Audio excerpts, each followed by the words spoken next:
Selamat pagi. Pada kesempatan yang berbahagia ini saya akan membicarakan tentang materi MAIS kelas 11 pada bab 3. Yang pertama, kita akan membahas tentang tujuan daripada kegiatan MAIS. Seperti kita ketahui bahwa dalam penyelenggaraan kegiatan MAIS tentunya ada beberapa hal yang harus diperhatikan dan dipahami dengan baik agar kegiatan MAIS dapat berjalan dengan lancar dan juga banyak diminati oleh para pendatang. Salah satu yang harus dipahami yaitu tujuan dari penyelenggaraan MAIS itu sendiri. Adapun tujuan daripada pelaksanaan kegiatan MAIS antara lain, tujuan yang pertama yaitu untuk mendapatkan profit, di mana dalam kegiatan MAIS rata-rata untuk mencari keuntungan, di mana setiap program yang diselenggarakan memiliki value yang lebih sehingga akan memberikan imbas pada banyaknya pendatang atau wisatawan sehingga datang mengunjungi stand kita dan mampu memberikan keuntungan yang berlipat. Sebagai contoh adalah konser musik. Konser musik yang diadakan oleh salah satu event organizer yang ada di Indonesia ini paling tidak mendatangkan banyak wisatawan ataupun mendatangkan banyak penonton yang mau membayar tiket dengan harga yang lebih, di mana keuntungan ini akan mendatangkan profit yang luar biasa ketika band ataupun konser musik yang didatangkan ini memberikan salah satu imbas yang positif. Artinya bahwa yang menjadi penyanyi adalah mereka yang menjadi idola ataupun tren pada saat event ini dilaksanakan. Tujuan yang kedua yaitu untuk menggalang dana dan sosial, di mana kegiatan MAIS ini biasanya dilakukan untuk menggalang dana dengan tujuan bahwa hasil daripada keuntungan yang didapat untuk kegiatan sosial, untuk amal ataupun juga disumbangkan ke beberapa yayasan yang dibutuhkan. Sebagai contoh adalah pameran lukisan, di mana lukisan yang dijual maka akan hasil dari penjualan ini akan disumbangkan ke beberapa yayasan yang membutuhkan. Tujuan yang ketiga yaitu untuk pemasaran, di mana tujuan untuk pemasaran ini biasanya dilakukan dengan memamerkan beberapa produk yang dihasilkan oleh masyarakat atau instansi tertentu, di mana kegiatan pameran ini biasanya dalam bentuk bazar, di mana dengan menyapa para pelanggan dengan produk-produk yang dihasilkan dan juga kadang memberikan bonus yang sangat bagus sehingga para penonton pun banyak datang untuk melihat hasil produk yang dipasarkan dalam acara MAIS itu sendiri. Tujuan yang keempat yaitu untuk pendidikan, di mana kegiatan ini biasanya dilaksanakan dengan mengenalkan misi-misi dan kegiatan pendidikan, misalnya pengenalan kampus, pengenalan sekolah, pameran pendidikan dan juga festival pendidikan, di mana di situ akan ada banyak sekali pameran-pameran pendidikan dari beberapa kampus atau dari beberapa sekolah yang menawarkan keunggulan-keunggulan tersendiri, sehingga para penikmat ataupun para orang-orang yang ingin tahu tentang pendidikan, dia akan datang kemudian akan mencari tahu bagaimana visi misi suatu pendidikan atau instansi pendidikan ini memberikan dampak yang bagus dan juga mampu memikat para hadirin yang datang untuk melihat pameran pendidikan ini. Tujuan yang kelima yaitu workshop, di mana kegiatan pameran ini berisi dengan kegiatan pengembangan diri dari suatu instansi atau organisasi dengan cara mendatangkan narasumber yang profesional maupun praktisi industri yang berusaha menularkan ilmu, memberikan imbas atas ilmu yang dia ketahui dan juga memberikan informasi tentang perkembangan terbaru pada suatu organisasi atau instansi. Dalam workshop ini biasanya para peserta berbayar, di mana nanti para peserta akan mendapatkan sertifikat kegiatan yang berisi apa saja kegiatan di dalamnya, tema-tema yang diangkat dan juga ada durasi waktu.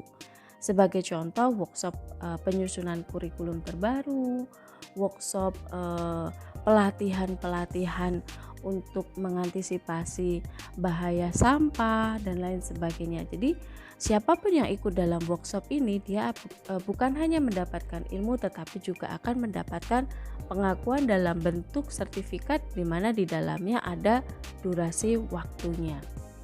Kemudian kegiatan tujuan dari MICE yang selanjutnya yaitu seminar, di mana kegiatan yang biasanya terlaksana dengan mengundang narasumber dan praktisi suatu bidang tertentu, kemudian membahasnya, mengupas tuntas tentang topik yang diangkat, kemudian diikuti dengan sesi tanya jawab.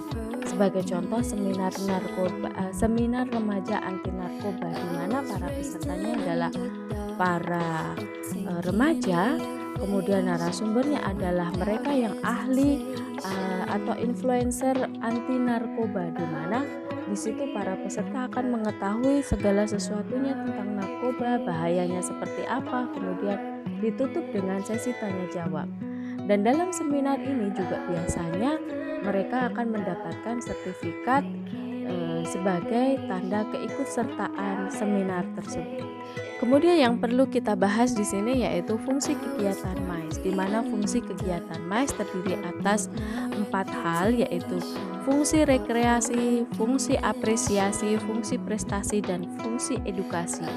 Di mana fungsi rekreasi di sini di dalam suatu pameran selalu ada unsur entertain atau hiburan, di mana para peserta ataupun mereka yang datang ikut menyaksikan pameran ini akan merasa sangat terhibur karena di dalamnya hanya berisi hal-hal yang sifatnya senang-senang, kemudian melihat-lihat dan juga relaksasi melepas dari lelah jiwa dan raga.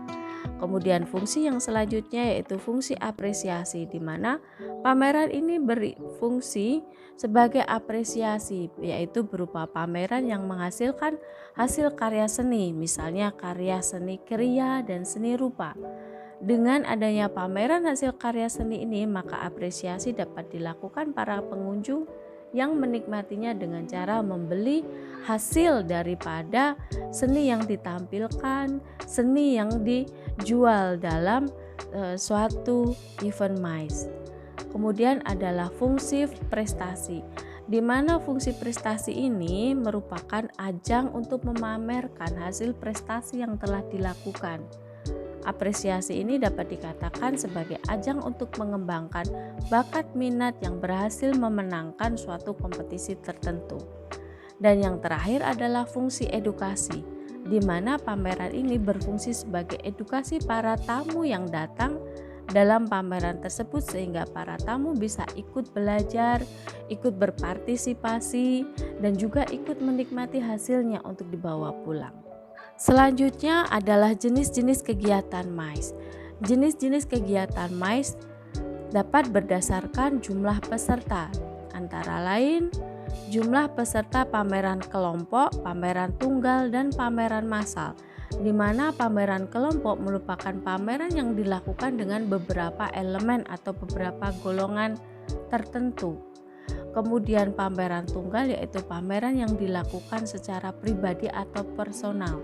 Kemudian pameran massal yaitu pameran yang diikuti oleh banyak orang dan banyak komunitas, di mana mereka bebas melihat dan bebas mengikuti pameran yang telah dilakukan. Kemudian yaitu berdasarkan jenis yang dipamerkan. Ada 2 jenis, yaitu pameran homogen, yaitu pameran yang menampilkan pameran yang sama atau seragam. Kemudian pameran heterogen, yaitu pameran yang menampilkan banyak hal. Kemudian berdasarkan tempat berlangsungnya, yaitu pameran tertutup, terbuka, dan tergerak. Di mana pameran tertutup yaitu pameran yang dilaksanakan di dalam ruangan yang tertutup. Kemudian ruangan terbuka yaitu pameran yang dilaksanakan di alam terbuka, dan yang terakhir adalah pameran bergerak, yaitu pameran dilakukan dengan media yang bisa bergerak. Sebagai contoh, pameran yang dilakukan di atas kendaraan. Kemudian berdasarkan ciri tampilannya ada pameran jendela, ada pameran berpindah-pindah, pameran bongkar pasang, pameran di luar ruangan, pameran konferensi, pameran umum dalam ruangan, pameran dagang, pameran tertutup, dan pameran gabungan dagang atau umum dalam suatu ruangan. Dan yang terakhir adalah berdasarkan penyelenggaraannya, yaitu ada pameran permanen, pameran insidental, pameran rutin, dan pameran periodik. Di mana pameran permanen ini yaitu pameran yang dilakukan di tempat yang tetap dan terjadwal. Sebagai contoh adalah pameran dalam museum. Kemudian yang kedua adalah pameran insidental, yaitu pameran yang tidak terjadwal waktunya dan diselenggarakan jika diperlukan saja. Sebagai contoh adalah seminar menghadapi pandemik. Yang ketiga adalah pameran rutin, yaitu pameran yang dilaksanakan secara terjadwal dan secara konsisten. Dan yang terakhir adalah pameran periodik, yaitu pameran yang terjadwal secara teratur, misalnya setahun sekali. Itulah tadi jenis-jenis kegiatan MICE. Semoga hal ini bisa memberikan manfaat dan mampu memberikan informasi lebih. Terima kasih.